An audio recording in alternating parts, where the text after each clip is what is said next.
It's fish curry.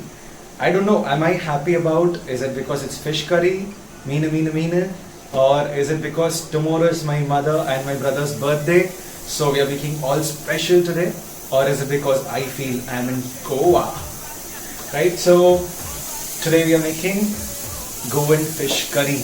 Let me quickly introduce you to the ingredients. So here's coconut, tengai nicely grated, fish of course, there's ginger, onion nicely chopped, red chilies, dhania seeds or coriander seeds, there's garlic, jeera, cumin seeds, green chilies, red chili powder and a little turmeric. Later we'll add tamarind water, a little bit of kokum. So let's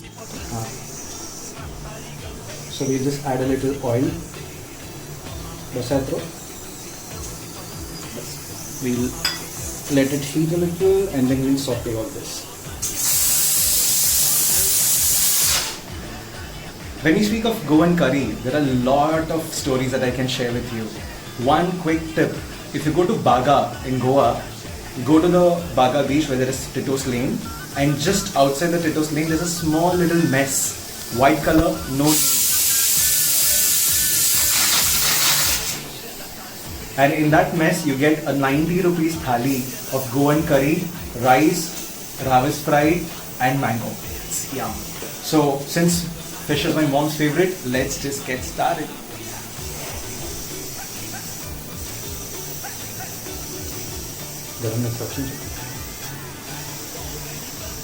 So we add onion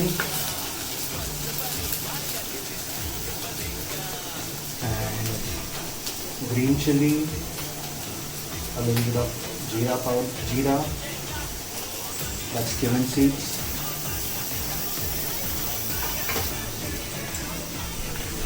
saute. So it's a very simple recipe wherein there are very little ingredients. We nicely saute it for a few minutes and then we grind it. Once the paste is ready, we can store this paste for 1 whole month.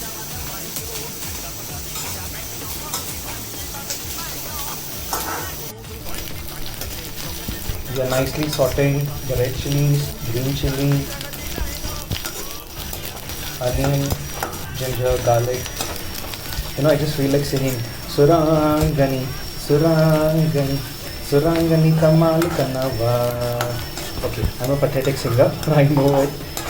Let me not sing and scare you away from my video. The mixture we just nicely sauteed. We are going to grind it. I'm so excited. I just want to go to Goa right now.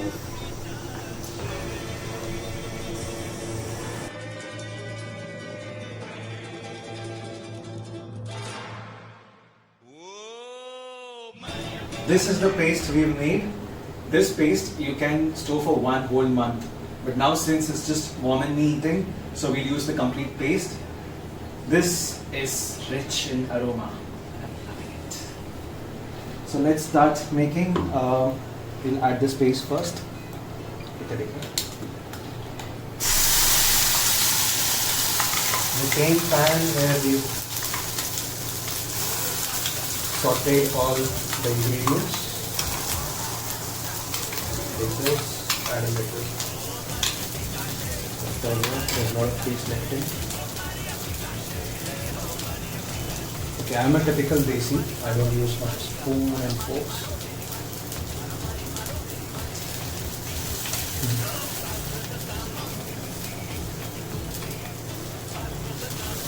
Alright. So generally I add everything else except salt because salt is mom's forte. This is tamarind pulp. So we'll just add a little.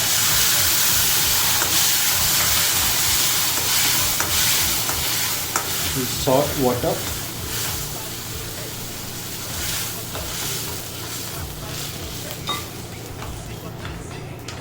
Goan curry is generally watery, so we'll add more water so that we can eat it with white rice. Doja. We'll add some water in this. That's it.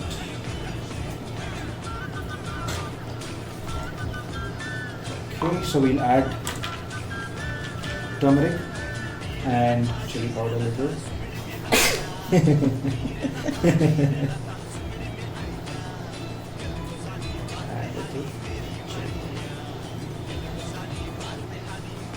Okay, so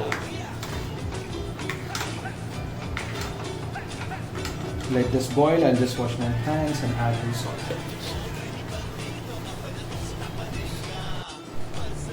So the gravy is now nicely cooking up.